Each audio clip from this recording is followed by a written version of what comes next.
Hazreti Ömer'in diyenine edeğilim en diyemi getirin deyiptir. Diyesini getirdik. Felemma vada riclehu tu'ine. Diye ayağını koyup minecek bollu barmağından taun çıktı deyiptir. Diye ayağını koyup minecek bollu, bökecek bollu. Vallahi laqad usibtu. İnhe taun başladı menne deyiptir Hazreti Ebu Ubeyde.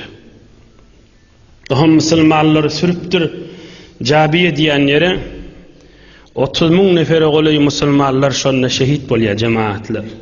Şolun biri Aminul Ümmet Hazreti Ebu Ubeyde radıyallahu anh 58 yaşında evladı da yokmuştuk namart dünyanın hep bir yerde.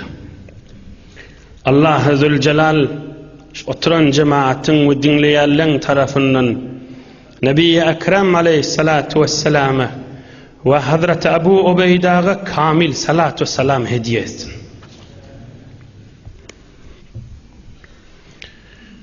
Kan vaazlar, nasihatler veriyor.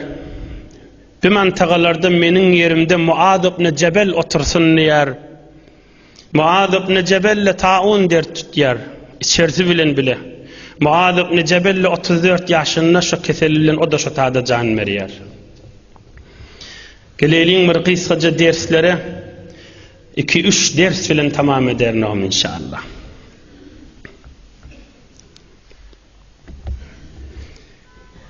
Nebi Ekrem aleyhissalatu vesselam'ın bir derman sözü var.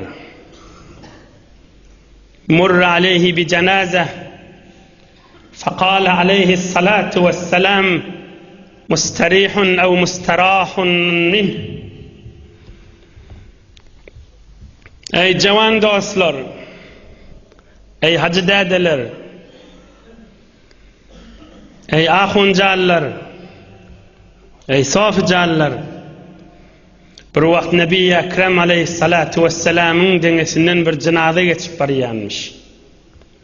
Bir tefar rivayette de ya Resulallah falani ayrılı deyip haber ederdiler diye. İkisi bir manada. Peygamberimiz aleyhissalatu vesselam aydıptır bil adam mustarih mukam ya mustarahun min mukam deyiptir. Ahım sahabalar soraptır ya Resulallah mın manası ne oluyor deyiptir. Onu bir tefar adamlar ölünne mustarih deyiptir. Bir teferler mustarahun min deyiptir. Mın manası ne oluyor ahım deyiptirler.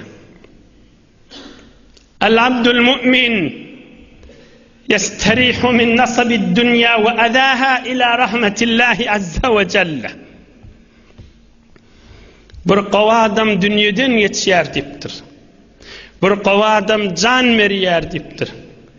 Şu dünyanın azasından, namard adamların elinden, dünyanın qiyinçılığından dinip rahat buldum dünyadan.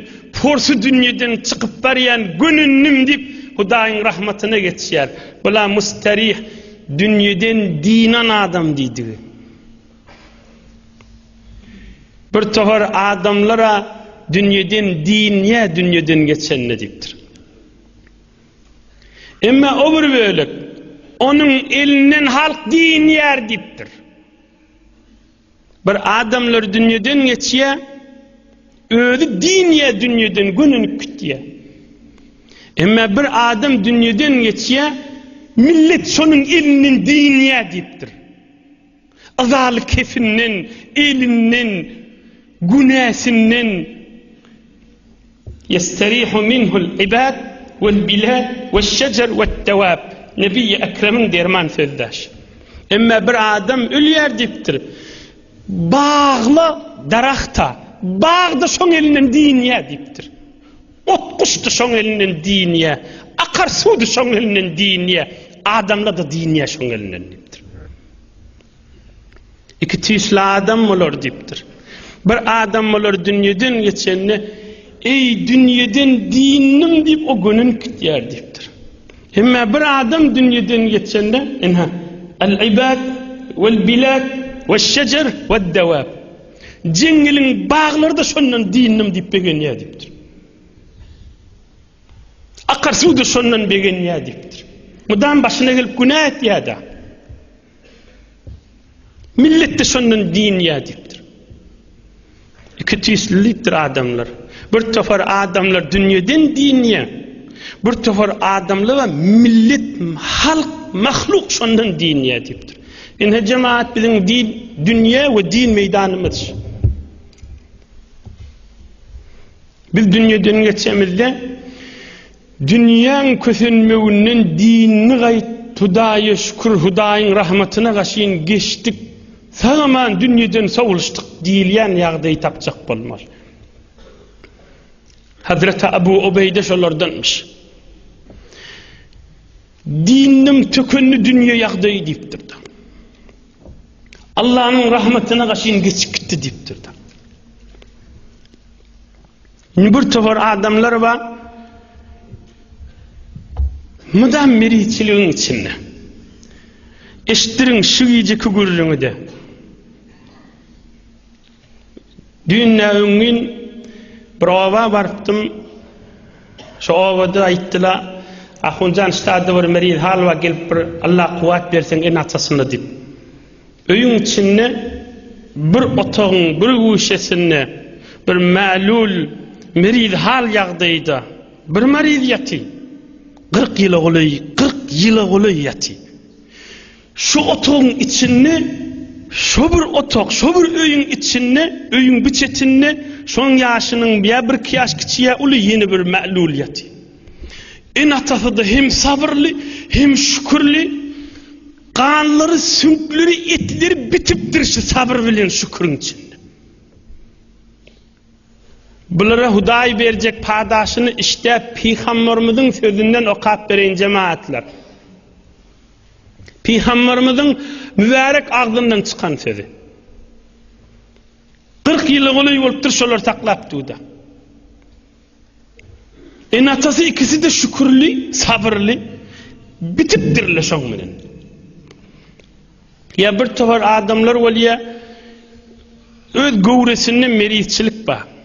Hazreti Halife Mahmud Allah rahmet etsin 20 yıl iki eli iki ayağı düp felç olup yatıptı. 20 günnel ha cemaatla 16-17 yıl ta 20 yıl çeli. İki eli iki ayak var üstünden karınçağını ayır artık. Özümüz var ayır artık üstünün el ısmıyad ayırmağa. Bila bir meriççilik yağdaydı. Ama bir tofor dertliler var. Oğlun vaktına dədesini ya enesini illenmektir. Bir kıyıl oğlanlar var ya bir erkek oğlanlar var. Bir şey deyip bir doğru inilmeyen, zordan bir formlara inilmeyen emu ya dayin öyünde ulalıptır. Gel bir de öylününden son ya eri varandan son izdivac edenden son bir zalim adamı duş valiyada. O zaman fakir horluk bilen ulalıvatı.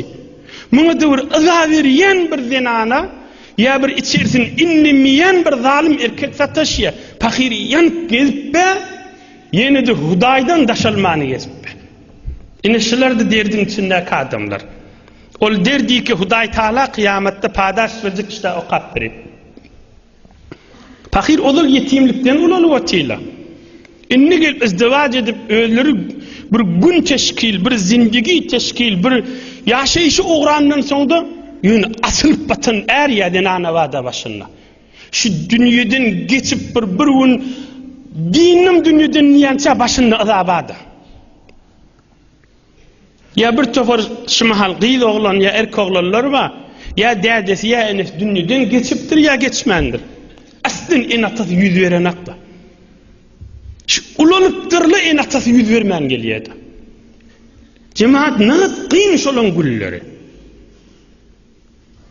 Şu cemaat, şuurun Hazreti Ebu Ubeyde'nin hürmetine Allah'dan dileyez. Allah şolara kuvvet versin. Allah şolara kudret versin. Huday şolara sabr-ı sekinet versin. Şolun yüreğin Allah giymesin. Onlar da bir tüysül dertliler. Şularda dinlen, şularda meselen sağlık diyen yağday yok.